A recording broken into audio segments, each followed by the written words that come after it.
the safe, the cellar, and the vault. I'm the best, the effect, and the cause, I'm the law. It's the North Cat, baby, I'm a boss. Carolina barbecue sauce with the slaw. I'm the safe, the cellar, and the vault. I'm the best, the effect, and the cause, I'm the law. I'm the truth, man, looking real false. Whenever I hit the booth, I come out to an applause. If I'm talking to my crew, you heard a southern drawl. Yo, I ain't talking to you, stop eavesdropping the ball. I be rocking with y'all, I be... What's going on, guys? We're back for the next episode of Secret Sauce to Be the Boss. And today, we're here with David Mathison at Anytime Fitness.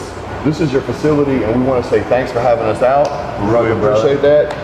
So as you know by now, each episode is based on a local small business owner, entrepreneur, or self-starter. And this gentleman right here is full of knowledge, and he has a very interesting story. And we're gonna touch into all of that today.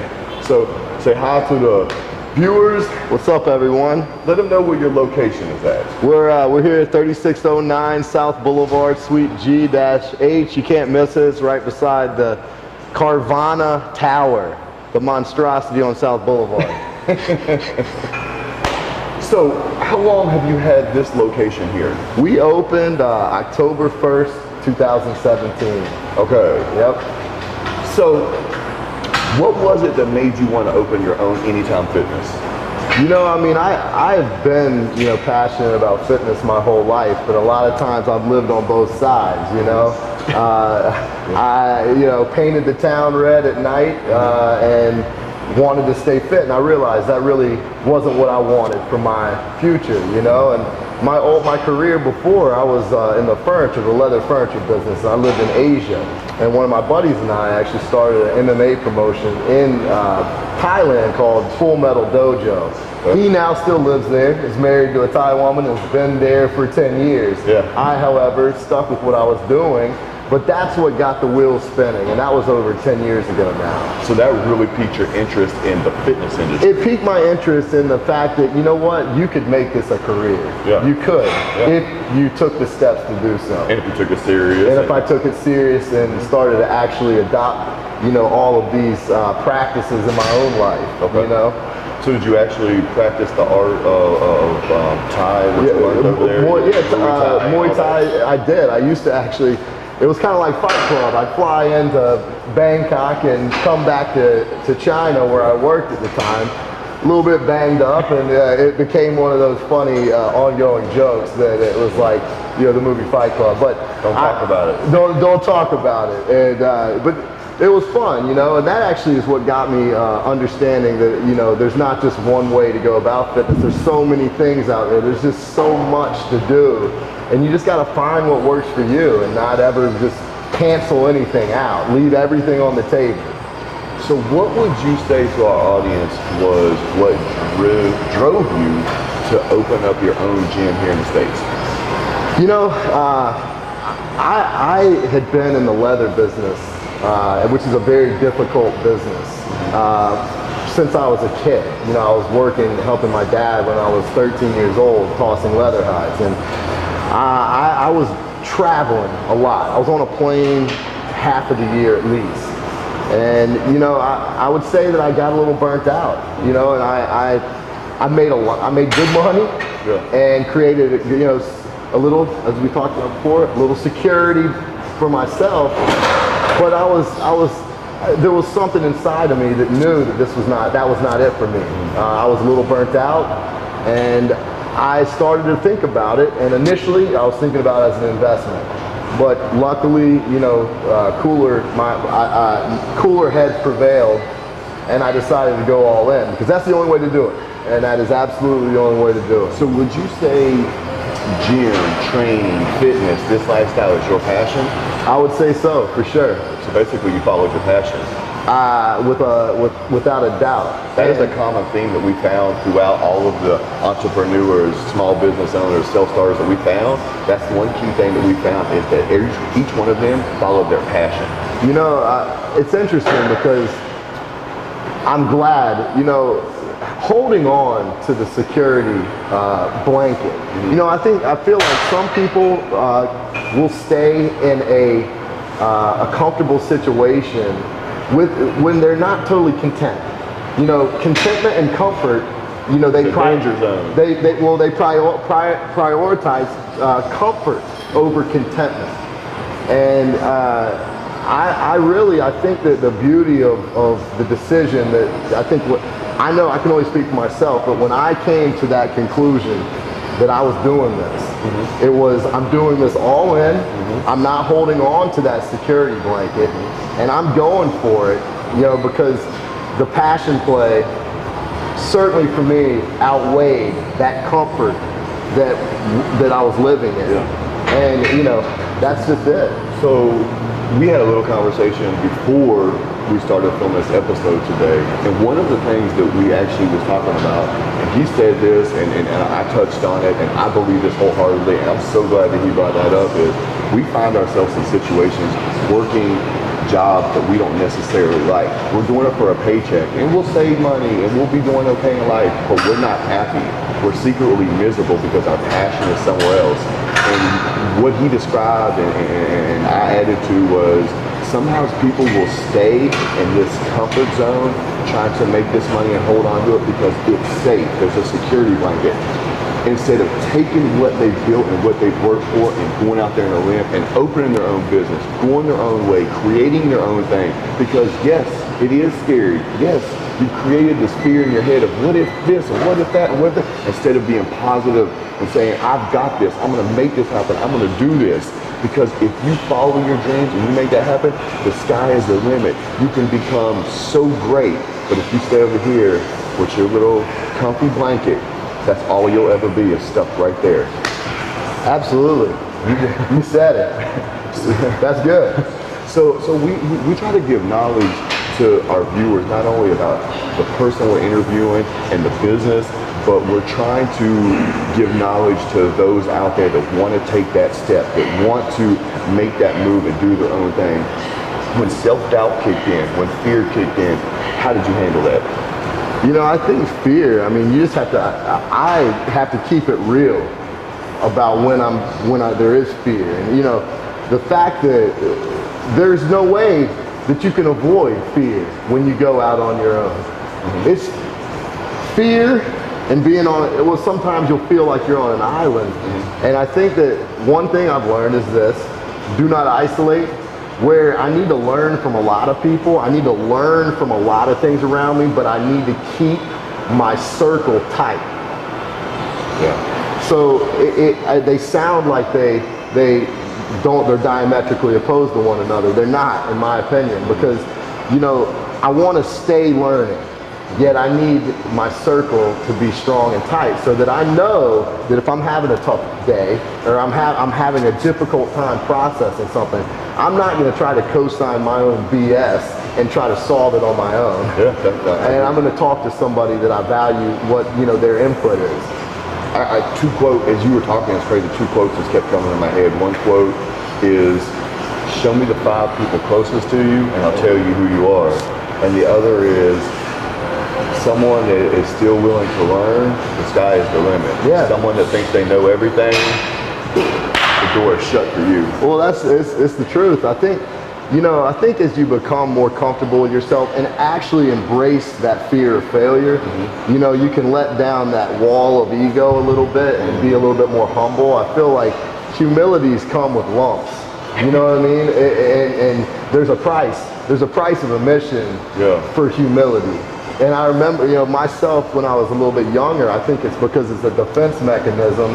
I want people to, you know, you want people to think that or I think that this is the right way, or, you know, and it's all just a shield to protect some of the vulnerabilities. And I guess the beauty is that once, you know, at this point, it's just like, who cares, right? Who gives who cares? This is my life. This is my life, and I'm going to do it the best I can. I think there's something to be said for knowing that you're doing the best you can. Exactly. You know? And you know, from talking to other people, experiences coming up, and being in the business world, as men, sometimes men are scared to ask other men for help or for advice or admit that they were wrong or humble themselves. Absolutely. I mean, I've been there. I mean, luckily that's not where I am today. I feel like I don't think that is a recipe for disaster in entrepreneurial roles. Because that leads to isolation and it leads to closed-mindedness. And those things do not friggin' work. Yeah. It doesn't work if you're trying to jumpstart a new life for yourself, because learning is a part of it. Someone told me a long time ago, give me some good advice. Find someone that is where you want to be and try to model yourself after them and see if you can get mentorship from them to help get the knowledge that you need to get there. Do you have any experience in that? Did you find anyone that maybe you looked up towards or wanted to mentor you? Well, I think that, again, I've tried to learn from a group of people, a small group of people, Put it all together. Because the reality is we all have our strengths and weaknesses. I have weaknesses, and I'm totally freaking okay with being vulnerable and admitting that. Whereas once upon a time, maybe not so much. Pride yeah, was in the way. Yeah, exactly. So I think that, just taking nuggets and that doesn't just apply to my direct relationships. I want to learn from people that are out there doing big things, whether it be through a podcast or just something I hear, just like reading, a David Goggins book. I mean, things that, I know that help me be better, period. So what would you say separates your gym from others in the area? Well, I'll be honest, and I'll just use the terminology because that's what I just say it freely. We don't pimp memberships. I like it. We're not just trying to sell a membership, usher someone into the gym and say good luck. I mean, I know because I paid for it, this has got the best equipment that you can buy. It is, and it's brand new. That wouldn't mean anything if we didn't care about our members and prioritize the members. It's members over memberships, and that's the reality. That's how I run the business. I'm here for that very reason.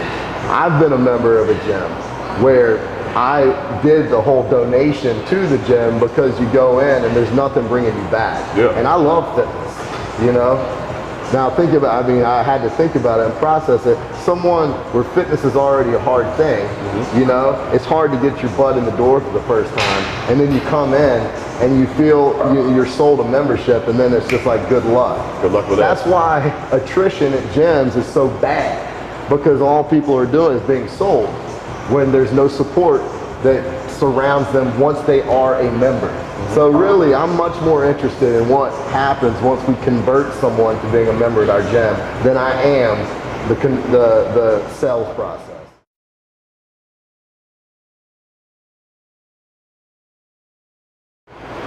So probably a lot of the viewers know me from the fitness industry and know that I have my own gym and that I've been training and been in this field for a long time. So I'm going to say that I agree with you 100%. This location is extremely nice. It's extremely clean. All of the equipment in here is top-notch, state-of-the-art stuff. And one thing that I noticed that I liked about your gym when I came in here was you're not only the owner, you're the face, you're the manager, you're at the front, you're here, you're working out, you're talking to people, you're training with them, you're teaching them, and you're leading them. I clean the toilets too. See?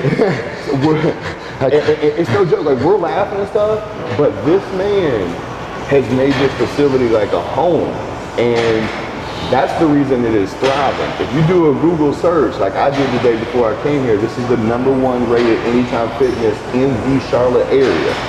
So what made you make the decision to run your gym that way and to be the face and be here and do all that? Well, here's the deal. I knew intuitively that was the best play. That was the best way to go about it. But fear associated on the front end with turning the page completely from what I was doing before, not having the steady income that comes with that, not having the 401k that comes with that, not having the health insurance that comes with that, was the counterpunch to my knowing that it was the best decision. And to our points earlier, I had to make that decision to just say, you know what, I'm doing this. And you know, once I made the decision to just turn the page, it's a no-brainer. I love this. If this is my passion, I need to be in here. I need to be shaping the identity of the club and the culture of the club. You've done a great job with that. You know, if you depend on others, you got to lead by example, and I'm a firm believer in that. You know, and you know, with that being said, you also have to. I feel like I have to sometimes check myself on micromanaging the club. You know what I mean? Because there has to be a balance.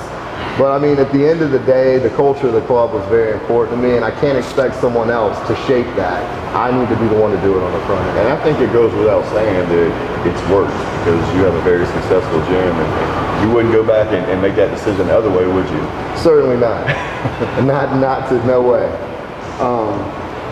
So let's talk about like some of the classes and some of the stuff that you have going on here for people that are out there watching maybe want to come out here and check them out.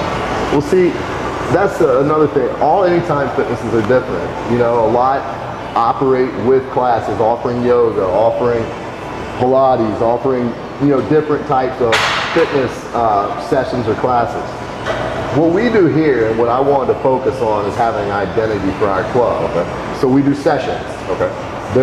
We do personal training, and we also do something called on demand, which means, you know, from 5:30 a.m.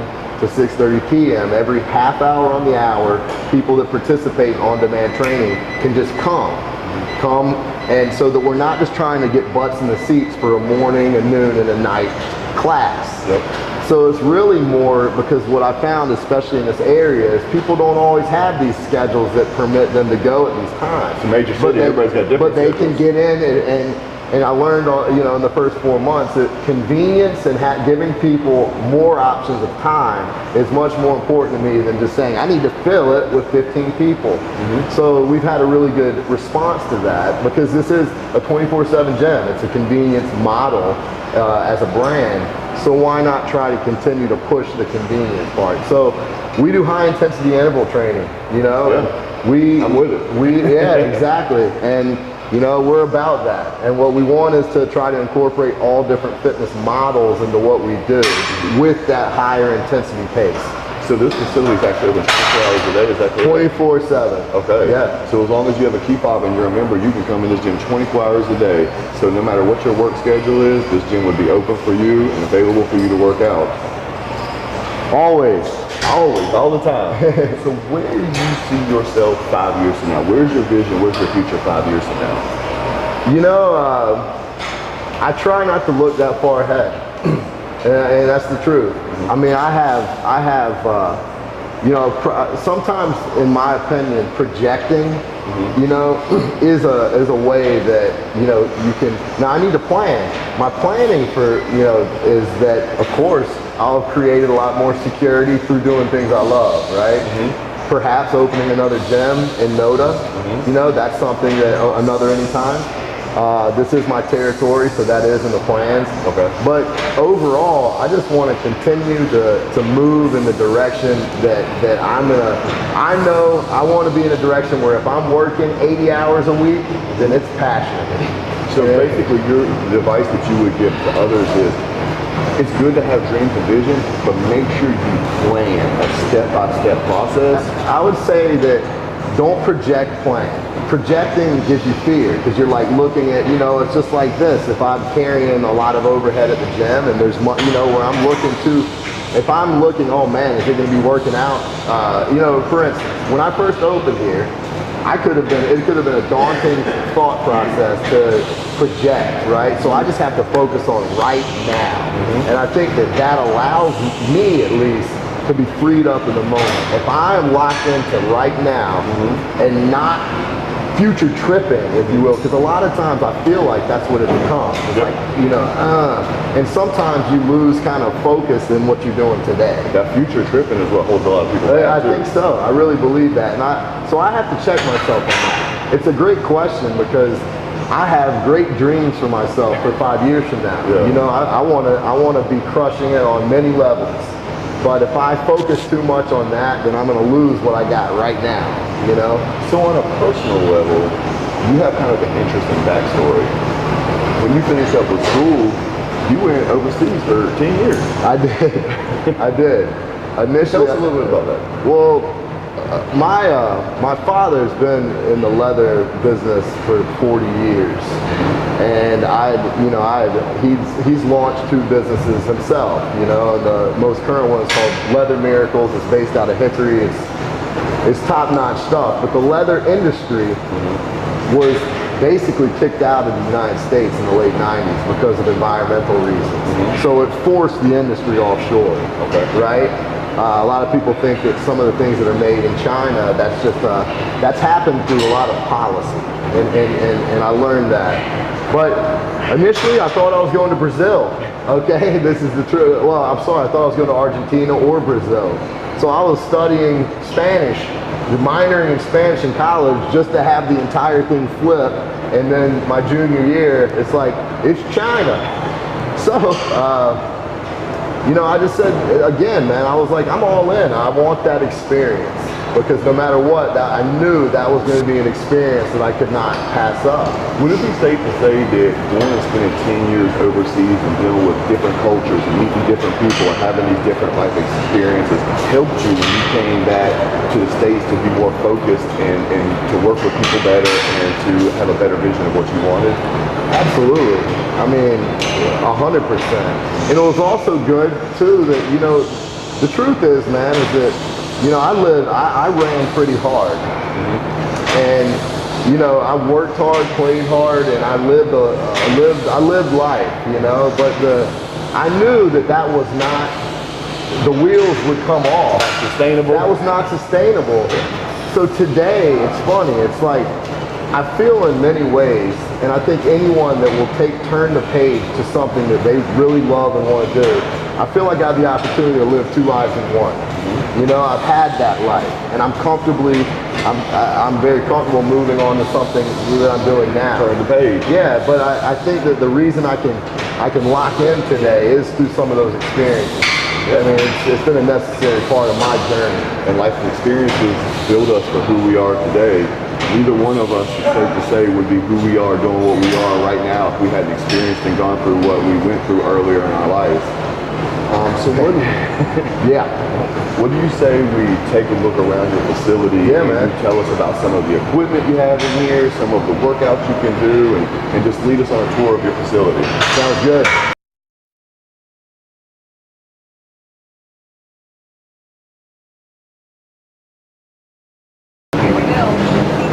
Alright, so we're up here at the front at Anytime Fitness, and we're actually going to take a tour through the facility and check out everything that this place has to offer.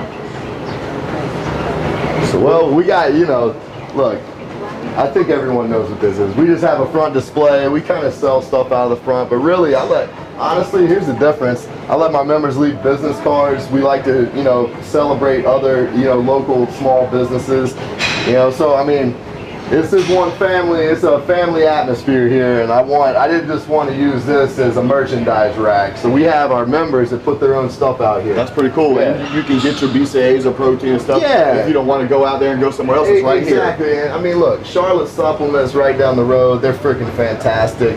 But we offer it just to have the service in-house. Gotcha. You know? Makes a lot of sense. Absolutely. And what is this board right here? All right, so we replace this board, you know, regularly with stuff, usually every month or every 2 months. So, hey, look at it. Spell your name now workout. Pretty simple, but this thing's a butt kicker. So, you know, we put stuff up here, whether it be training stuff or just stuff that we have going on in the club, just to keep everybody informed. Before I even get past the first letter of my name, I got to do 2-minute wall sit. Dang, that's how you do me? 2-minute wall sit. Yeah, that'll burn. Yeah. That'll burn. It does burn. Then I got to follow with 50 jumping jacks. I know, man. See what we're doing? See what you're doing to me? Exactly. Then I'm gonna do 15 push-ups. I'm gonna do 15 more push-ups.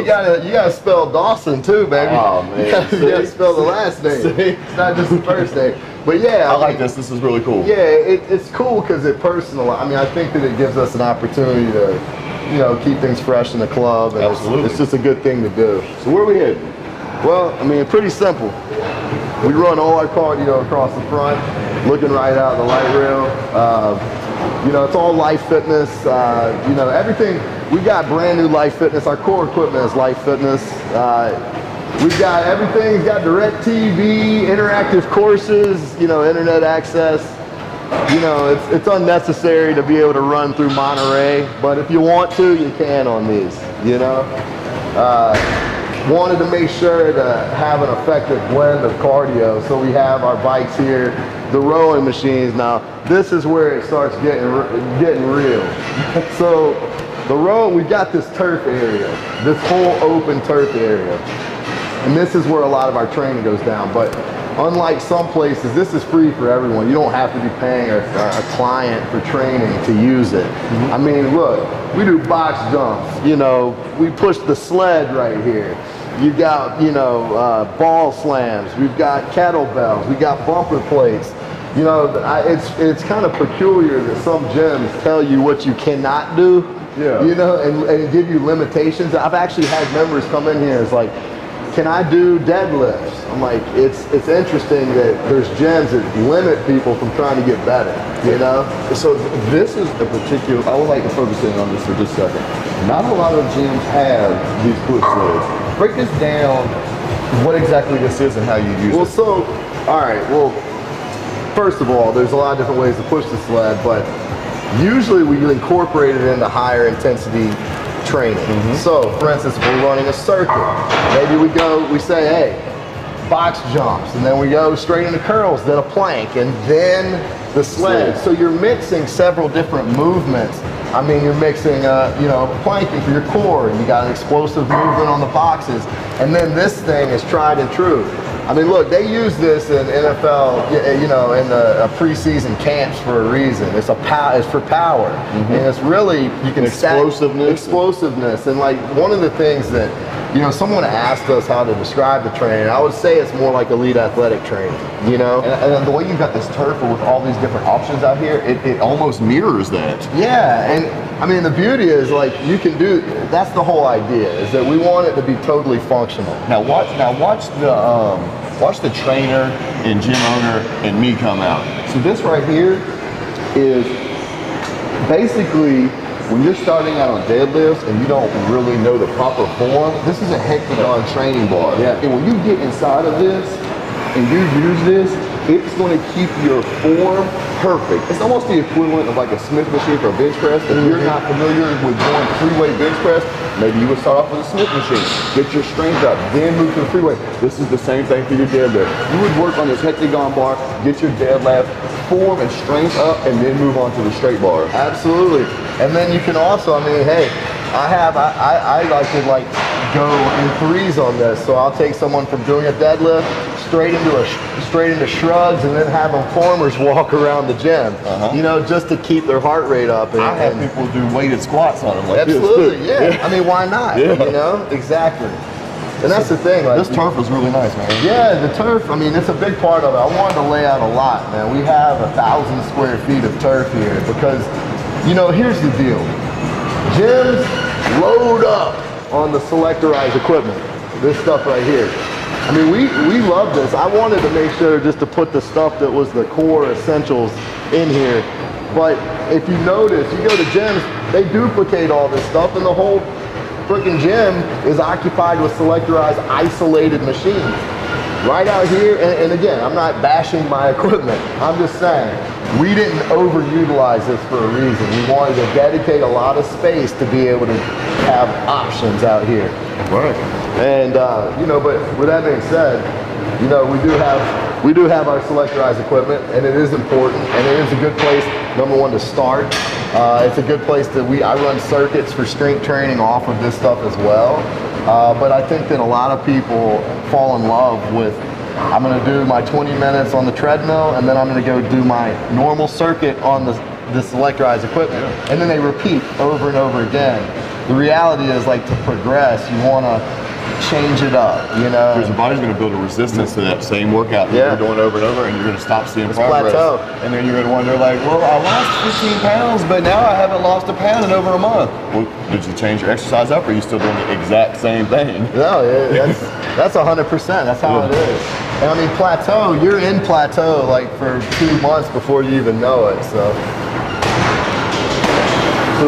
we got, you know, we got two universal. We've got big sister, little sister over there in the corner. I mean, you can do thousands of exercises off of jungle gym of a piece of equipment. But the thing about this gym is that we wanted to fuse all of this stuff, so it's an open space. So you can go from your rig, this rig over here where we have all the kettlebells, bumper plates, dumbbells. I mean, obviously we store the yoga mats over there, but you can and then transition right over in here to the plate loaded equipment. It's good because you can seamlessly transition from one to another. And that's what we wanted. See all your free weight dumbbells over here. What do they go up to? They go up to 100. I can Perfect. I love it. I love it. I can take them up higher. I actually thought about it. You know, we should take them up higher. We can take them up higher. That's the beauty. There's not too many of us that can go past 100 though. You know, man. That's why we gotta keep pushing, baby. So yeah, I mean, and the thing is, people, you know, our members come here to work out. You know, it's and you got some boxing incorporated in here. We do, and our head trainer Anthony is a former pro boxer. Actually, he had 37 pro fights. He actually will put the mitts on for people.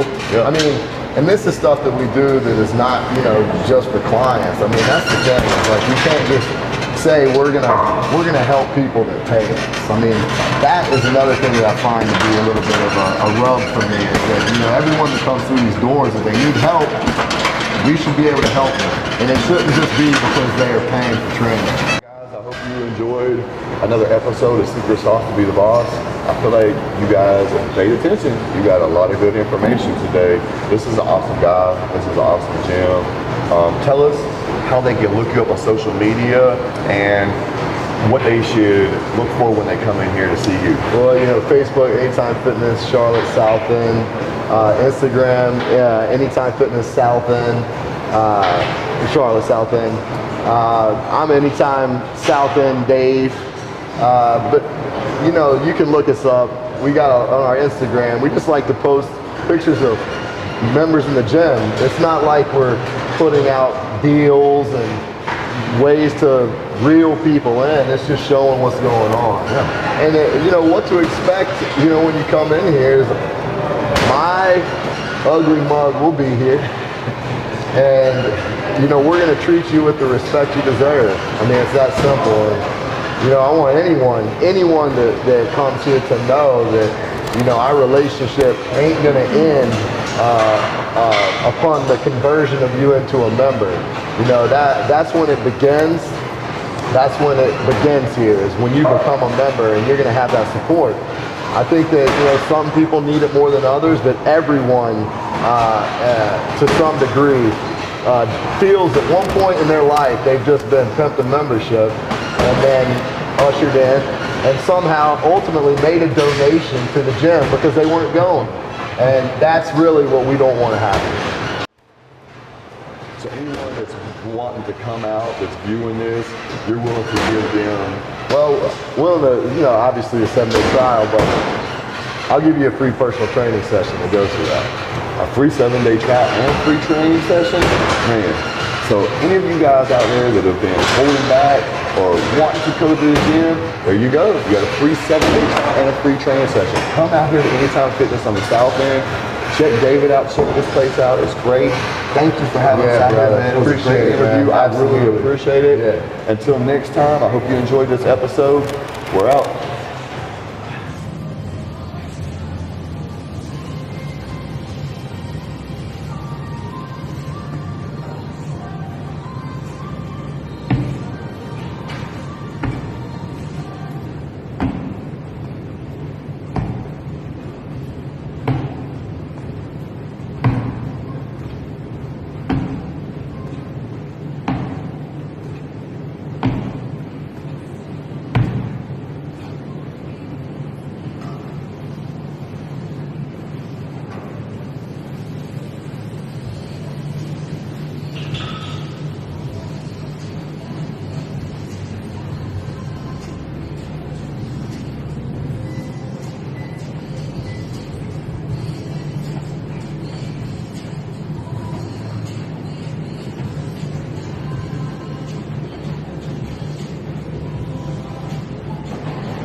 baby, I'm a boss.